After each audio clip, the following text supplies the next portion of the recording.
रौनक stage हमारे मुअज़्ज़ज़ उलमा किराम मोहतरम बुजुर्गों और नौजवान साथियों और बड़े मोहब्बत करने वाले हमारे हिंदू और मुस्लिम भाइयों, अल्हम्दुलिल्लाह अभी हम और आप दाई इस्लाम हज़रत मौलाना अब्दुल माजिद साहब कासमी चतुर्वेदी दामद बरकातुहु आलिया के ज़माने बहुत ही अहम और बहुत कीमती और बहुत ही मुफीद नफ़ा बख्श बातें समाअत फरमाई है। अगर हम लोग उसके उन बातों को अपने दिल में जगह दे दें तो हर तरफ से हर जानिब से जो इस वक्त मुल्क के हालात और मुल्क के मसाइल और मुल्क की परेशानियों का तज़किरा तबसरा होता है वो सब इंशाअल्लाह ख़त्म हो जाएगा। मेरे बुजुर्गों, मैं आपके दरमियान दो बातें करना चाहता हूँ। इसी ताल्लुक़ से मैंने कुरान करीम की एक आयत और जनाब नबी करीम सल्लल्लाहु अलैहि वसल्लम की एक मुबारक हदीस तिलावत की है।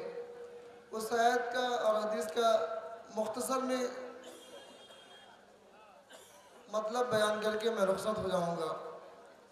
मेरे बुजुर्गों, मैंने जो आयत करीमा आपके सामने तिलावत की है, इस आयत के अंदर हम सब के प्यारे अल्लाह और हम सब के प्यारे ईश्वर ने फरमाया वमन अहसन क़ौलन मिम्मन दा इलल्लाह, कि उस शख्स से भली बात, उस शख्स से अच्छी बात और उस शख्स से प्यारी बात किसकी हो सकती है? जो लोगों को मालिक की तरफ बुलाए, जो लोगों को ईश्वर की तरफ बुलाए, जो लोगों को अल्लाह की तरफ बुलाए। गोया कि अल्लाह के नज़दीक सबसे प्यारी बात, सबसे अच्छी बात और सबसे ज़्यादा दिल को लगने वाली बात यह है कि अल्लाह के बंदों के सामने अल्लाह का तारुफ कराया जाए, ईश्वर के बंदों के सामने ईश्वर का परिचय कराया जाए। और यही वजह है कि हज़रत मौलाना अब्दुल माजिद साहब दामद बरकातुहु ने आपके सामने जो है मुख्तलिफ धर्म की किताबों से के हवाले से आपके दरमियान मालिक या ईश्वर का परिचय कराया तो बहुत अच्छा लगा। और क्यों ना लगेगा, क्यों ना लगेगा। इसलिए मेरे बुजुर्गों, मेरे भाइयों, मैं भी गुज़श्ता रमज़ान में अपने मुशफ़िक़ व मुरब्बी दाई इस्लाम हज़रत मौलाना मोहम्मद कलीम सिद्दीक़ साहब दामद बरकातुहु आलिया के यहाँ एतकाफ़ में जा रहा था। तो दिल्ली से मुझे खतौली के लिए ट्रेन पकड़नी थी, तो इत्तेफाक से मेरी ट्रेन छूट गई। मैं किसी और साथी का इंतज़ार कर रहा था, तो उनके आने में ताख़ीर हुई, तो बैठ के ट्रेन छूट गई।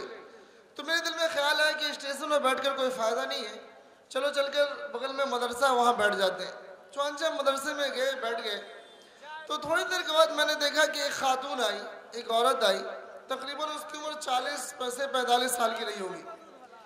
वो खातून आने के बाद वहाँ उस मदरसे में एक स्टाफ, एक मौलाना थे, उनसे कहने लगी कि फ़ला मौलाना साहब क्या है, मुझे उनसे मुलाकात करनी है।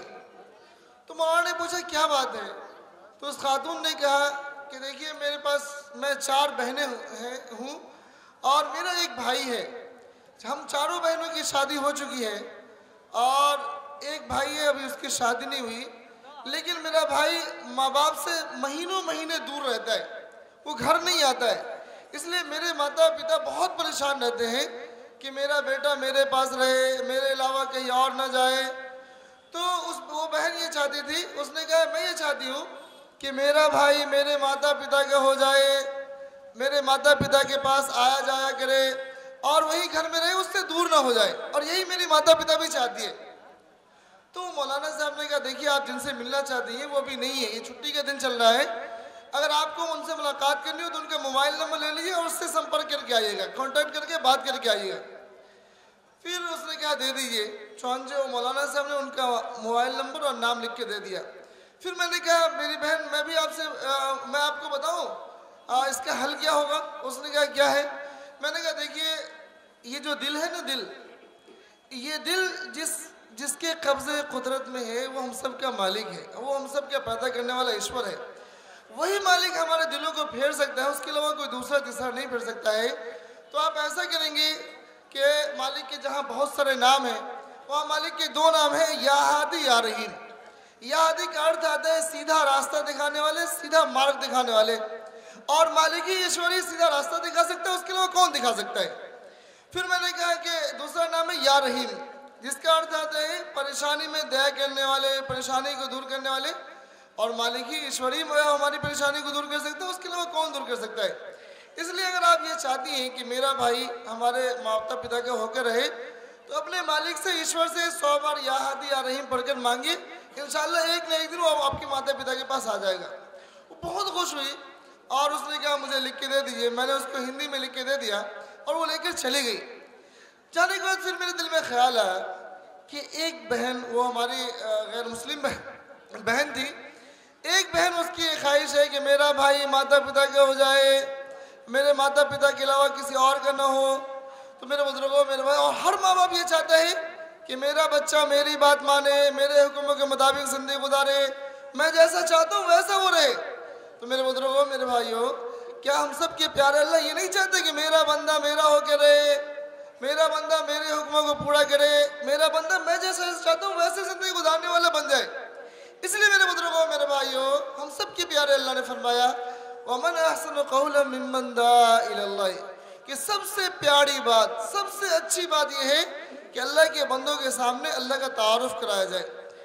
एक एक और चुनांचे बतौर ख़ास बहसत मुसलमान होने के हम तमाम मुसलमानों की जिम्मेदारी बनती है कि अपने अमाल से, अपने अखलाक से, अपने मामलात से, अपने मिलने जुलने से, अपनी ज़बान से, अपनी तहरीर से, अपने हर एक अमल से ईश्वर का तारुफ कराए, अल्लाह का तारुफ कराए और अल्लाह के भेजे पवित्र कलाम कुरान शरीफ का तारुफ कराए। ये हमारी जिम्मेदारी बनती है।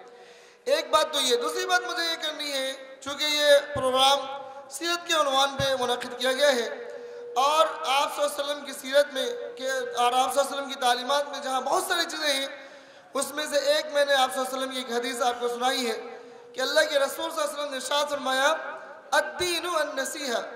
अल्लाह के रसूल सल्लल्लाहु अलैहि वसल्लम ने एक धार्मिक होने की पहचान बतलाई, एक अलामत बतलाई है कि दीनदार कौन है, धार्मिक कौन है। मेरे बुजुर्गों, मेरे भाइयों, हम जैसे लोग, अगर कोई आदमी नमाजों का एहतमाम करता है, खूब रोज़े रखता है, हज करता है, ज़कात देता है, तो हम लोग उसी को दीनदार समझते हैं। और अगर कोई आदमी नमाज नहीं पढ़ता है, रोज़ा नहीं रखता है, हज नहीं करता है, तो उसको दीनदार नहीं समझते।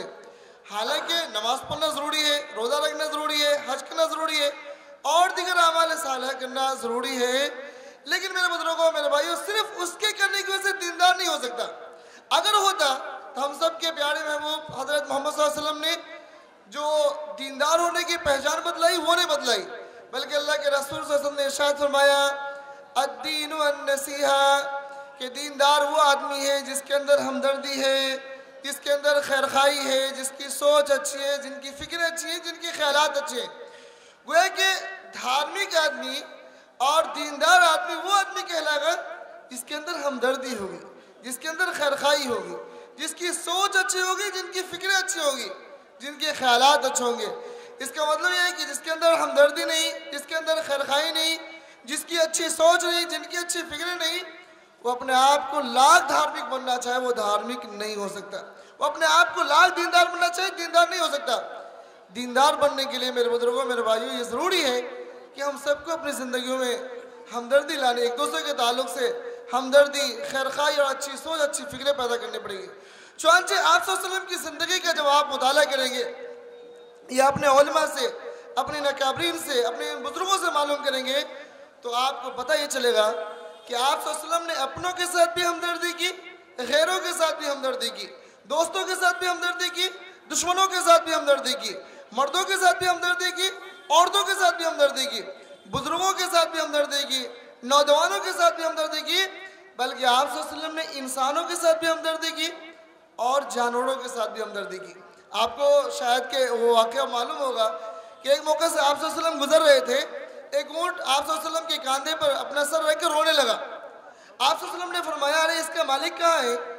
साहबा ने बताया फला है। आपने फरमाया बुलाओ। चुनांचे उसके मालिक को बुलाया गया। आपने फरमाया इससे काम तो तुम बहुत लेते हो लेकिन तुम इसका ख्याल नहीं रखते। कैसी हमदर्दी, कैसी खैर खाई मेरे बुजुर्गों, मेरे भाइयों। इसलिए वाकई अगर हम लोग आप सल्लल्लाहु अलैहि वसल्लम से मोहब्बत करते हैं और आप सल्लल्लाहु अलैहि वसल्लम से हमारा अकीदा, हमें अकीदत है, लगाव ताल्लुक़ है, तो मेरे बुजुर्गों, मेरे भाइयों, हम सब की जिम्मेदारी बनती है कि हम सब भी इंशाअल्लाह अपनों के साथ भी हमदर्दी करेंगे, गैरों के साथ भी हमदर्दी करेंगे, दोस्तों के साथ भी हमदर्दी करेंगे, दुश्मनों के साथ भी हमदर्दी करेंगे, और बुजुर्गों से भी हमदर्दी करेंगे, नौजवानों से भी हमदर्दी करेंगे, मुसलमानों के साथ भी हमदर्दी करेंगे और गैर मुस्लिमों के साथ भी हमदर्दी करेंगे। तब तो वाकई जाकर मोहम्मद रसूलुल्लाह सल्लल्लाहु अलैहि वसल्लम से सच्ची और पक्की मोहब्बत का इजहार होगा। अगर हम लोगों ने आप सल्लल्लाहु अलैहि वसल्लम, अगर हम लोगों ने हमदर्दी और खैरखाई का मामला नहीं किया तो मेरे बुजुर्गों, मेरे भाइयों, ज़बानी तौर पर तो हम लोग आप सल्लल्लाहु अलैहि वसल्लम से हकीकत मोहब्बत करने वाले बनेंगे, हकीकत में नहीं बन सकते। इसलिए मेरे बुजुर्गों, और मैं आपको बता दूँ 2009 से 2018 हो रहा है, 9 साल से मैं मुस्तकिल दाई इस्लाम हज़रत मौलाना मोहम्मद करीम सिद्दीकी साहब दावत बरकातुहू आलिया की सरपरस्ती में मुख्तलिफ़ जगहों पर मुसलमानों के दरमियान भी और गैर मुस्लिमों के दरमियान भी जाता रहता हूँ। तो ऐसे बिरादरान वतन, ऐसे हमारे हिंदू भाई जिसके बारे में मुसलमानों ने बताया, खुद इसी सुपौल ज़िला में एक जगह शहर में, सुपौल शहर के बगल में एक गाँव है, उस गांव में मेरा जाना हुआ एक मदरसे में। तो उस मदरसे के ज़िम्मेदार ने बताया कि मुफ्ती साहब बिल्कुल मदरसे की दीवार के बगल में दूसरी दीवार राम किशोर करके थे और वहाँ की वो मौजूदा मुखिया भी हैं, उनकी दीवार थी। उसके बारे में उन्होंने बताया कि मुफ्ती साहब वो 2 साल से हम लोगों को नहीं टोकते। तो हमने कहा अच्छा तो फिर आपने क्या किया? तो उन्होंने कहा वो हमको नहीं टोकते तो मैं भी उनको नहीं टोकता। तो मैंने कहा क्या नॉट, वो आपको नहीं टोकते और आप उनको नहीं टोकते तो क्या इससे मसले का हल हो जाएगा? हो जाएगा? बिल्कुल नहीं हो सकता। मैं तो ये देखता हूँ खुद हम मुसलमान भी आपस में एक दूसरे के बारे में अगर किसी तीसरे मुनाफिक ने गलत फहमी में डाल दिया और ये कहा कि अरे मुफ्ती साहब आपके बारे में फला तो ऐसे बोल रहा था, फला तो ऐसे बोल रहा था, फला तो ऐसे बोल रहा था, तो हम लोग उनसे मिलने के बजाय और उस ताल्लुक से हकीकत को जानने के बजाय मुनाफिक की बातों में आकर गलत फहमी के शिकार होते और दुनिया इख्तियार कर लेते। बल्कि मैंने उनसे कहा कि आप मुझे राम किशोर अंकल से मिलवाइए, तो उन्होंने कहा कि आप खुद से चले जाइए। मेरे बुजुर्गों, मैं फजर की नमाज के बाद वहाँ के एक स्टाफ ने मुझसे कहा चलिए चाय पी लेते हैं। तो हम लोग ऐसे ठंडी का वक्त था, जनवरी का महीना था, फजर के बाद ऐसे ही निकले तो उस मदरसे के स्टाफ ने कहा देखिए वो जो आ रहे हैं दाएं तरफ वाले वही राम किशोर है। तो मैं जो मेरे करीब आए तो जैसे हज़रत मौलाना अब्दुल माई साहब आते ही आप सबों को सलाम किया और सलाम का मतलब बताया। तो ऐसे ही मैंने उनको अस्सलाम वालेकुम कहा और सलाम करते हुए मैंने हाथ बढ़ाया और मुसाफा किया। तो राम किशोर अंकल ने भी जवाब दिया और हाथ बढ़ाए। तो मैंने कहा अंकल आप सोच रहे होंगे कि एक अजनबी आदमी, एक नया आदमी ये मुझे क्यों सलाम कर रहा है, मुझसे हाथ क्यों मिला रहा है? उसने कहा नहीं नहीं कोई बात नहीं है। मैंने कहा नहीं नहीं बात तो ज़रूर है अंकल, बल्कि मुझे 5-7 मिनट आपका चाहिए और मैं बैठ कर आपसे बात करना चाहता हूँ। उन्होंने कहा ये बगल में मेरी ऑफिस है, वो मुखिया थे तो जाहिर सी बात है उनकी अपनी ऑफिस थी। तो उन्होंने कहा मेरी ऑफिस में आ जाइए। मेरे बुजुर्गों, मैं उनकी ऑफिस में गया और जाने के बाद फिर मैंने उनसे यही कहा कि अंकल मुझ जैसा नौजवान, मेरे साथ 2 साथी और थे, मैंने कहा हम 3 आदमी आपके पास आए और हम तीनों आपके लिए अजनबी हैं और हकीकत ये कि आप भी मेरे लिए अजनबी हैं, मेरी आपकी कभी मुलाकात नहीं, कोई बातचीत नहीं, आखिर क्या वजह है कि मैं आपके पास आया हूँ? तो उसने कहा नहीं नहीं कोई बात नहीं, लोग आते ही रहते हैं। मैंने कहा अंकल नहीं कोई ना कोई बात है। मैंने कहा अंकल वो बात ये है कि मेरा आपका जो ताल्लुक़ है बिल्कुल अपनी का ताल्लुक़ है। जिस मालिक ने मुझे भेजा है, पैदा किया, उसी मालिक ने, उसी ईश्वर ने आपको पैदा किया है और संसार के एक एक व्यक्ति, एक एक मनुष्य को पैदा किया है। तो कहने लगे हाँ सही कह रहे हैं। मैंने कहा अंकल मैं सही नहीं कह रहा हूँ, आज मैं प्रैक्टिकल में आपको बता कर रहूँगा। चौहान से मैंने कहा अंकल पूरी दुनिया इस खून के ज़रिए से बीमारियों का पता लगाती है, तो हम ऐसा करते हैं थोड़ा सा खून मैं अपना निकालता हूँ, थोड़ा आप अपना निकालें और थोड़ा इन साथियों का निकालते हैं और सारे खून को मिलाकर सुपौल शहर में जो सबसे माहिर लैब टेक्नीशियन है खून पेशाब टेस्ट करने वाला, उसके सामने ले जाकर रखते हैं और उससे पूछते हैं भाई बताओ इसमें कौन हिंदू का खून है, कौन मुसलमान का खून है?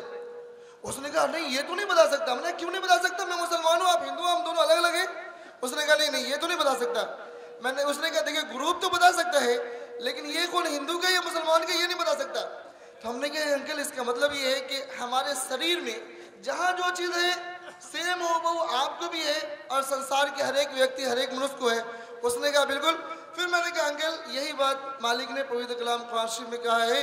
फिर मैंने कुरान करीम की आयत पेश की कि मालिक ने कहा या अय्युहन्नास इन्ना खलकनाकुम मिन ज़करिन व उन्सा, क्या बोल से तुम सब एक माता पिता की संतान हो। मेरे बुजुर्गों, मेरे भाइयों, फिर मैंने कहा अंकल मेरा आपका ताल्लुक बिल्कुल अपनीति का है, या तो आप मुझे अपने छोटा भाई माने, या मुझे अपना भतीजा माने, या मुझे अपना बेटा माने। मैं एक भाई होने के नाते, एक भतीजा होने के नाते, एक बेटा होने के नाते आपकी खिदमत में आया हूँ, अपना समझ कर आया हूँ। यानी मैंने बहुत ज़्यादा मोहब्बत का सबूत दिया और फिर उनके सामने मालिक के परिचय कराया। मेरे बुजुर्ग बहुत खुश हुए, बहुत खुश हुए। और खुश होने के बाद फिर उसने कहा कि बेटे आज तक कभी किसी मुसलमान ने ये बात नहीं बताई। बहरकत मेरे बुजुर्गों, बताना मकसद ये है कि मोहब्बत की प्यासी पूरी दुनिया है। चूँकि हम लोगों ने मोहब्बत को, प्रेम को, भाईचारे को आम नहीं किया है, इसलिए हमारे दरमियान दुनिया है। सीरत के इस जलसे से दूसरी बात जो मुझे करनी है वो ये कि इंशाअल्लाह हम लोग मोहब्बत को आम करेंगे, जो नफ़रत की बात करेंगे उसको वही खामोश कर देंगे। मेरे बुजुर्गों, इस वक्त पूरी दुनिया में बतौर ख़ास हमारे इस मुल्क हिंदुस्तान में नफ़रत की आग दिन ब दिन लगती चली जा रही है। ये इस मन से जो है अल्हम्दुलिल्लाह हज़रत मौलाना अब्दुल माजिद साहब ने और दीगर हमारे बुजुर्गों ने मोहब्बत के पैगाम को आम करने का संदेश दिया है। आपके ये नौजवान भी बड़ी मोहब्बत के साथ, बड़ी हमदर्दी के साथ, बड़ी खैरखाई के साथ और आप वसल्लम से अकीदत, मोहब्बत, लगाव, ताल्लुक़ रखने का वास्ता देकर आप वसल्लम ने जो एक दीनदार होने की पहचान और अलामत बतलाई है। वाकई अगर हम लोग दीनदार बनना चाहते हैं, हम लोग धार्मिक बनना चाहते हैं, तो जो लोग नफ़रत की बात करेंगे उसको वही उस आग को, नफ़रत की आग को मोहब्बत की चिराग जलाकर बुझाने की इंशाअल्लाह कोशिश करेंगे। अल्लाह ताला से दुआ है कि अल्लाह ताला हमें से हर एक को मोहब्बत को और प्रेम को आम करने की तौफीक अता फरमाए। अल्लाह ताला हमें से हर एक को एक दूसरे के ताल्लुक़ से अच्छी सोच, अच्छी फ़िक्र पैदा फरमाए। अल्लाह ताला हमें से हर एक को अपने आमाल से, अपने अखलाक से, अपने मामलात से, अपने मिलने जुलने से, अपनी ज़बान से, अपनी तहरीर से, अपने हर एक अमल से इस्लाम का सही तारुफ़, कुरान का सही तारुफ़, अल्लाह के रसूल सल्लल्लाहु अलैहि वसल्लम का सही तारुफ़ कराने की तौफीक अता फरमाए। अल्लाह मेरे बुजुर्गों, मुझे जैसा नौजवान इस बात का ज़्यादा मोहताज है कि मैं आप सल्लल्लाहु अलैहि वसल्लम की एक एक सुन्नतों को अपनी ज़िंदगी के अंदर लाऊं, इसलिए मैंने ये बातें आपसे कही हैं। अल्लाह ताला हमें कहने से ज़्यादा अमल की तौफीक अता फरमाए।